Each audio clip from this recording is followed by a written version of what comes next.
কি অবস্থা? Good morning সবার, আশা করছি ভালো আছেন। আমি ভালো আছি। তো সকাল সকাল ডিউটিতে চলে আসলাম। আর আমি যে জায়গায় ডিউটি করতে সেটা হচ্ছে বর্তমানে আমি বরিশাল একটা পেট্রোল পাম্পে। পেট্রোল পাম্প আমাদের একটি সরকারি তেলের পাম্প, তেলের খনি। সো এটাতে বেসিক্যালি ডিউটি করতেছি। এটা মূলত কিছুদিন আগে যখন তেলের সংকট ছিল তখন যাতে দুর্বৃত্তরা এখানে আক্রমণ করতে না পারে সেজন্য বেসিক্যালি ডিউটিটা করা।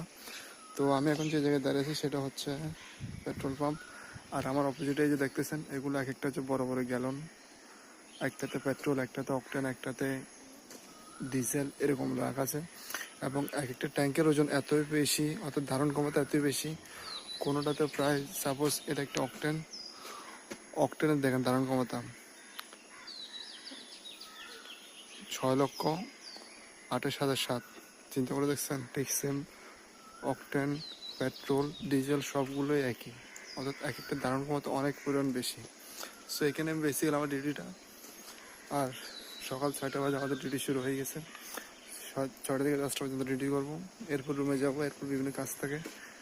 সো আজকের ভিডিওটা এখানে শেষ করতেছি। সবাই ভালো থাকুন, সুস্থ থাকুন, সবার দিনটা ভালো কাটুক। বেস্ট অফ লাক সবাইকে।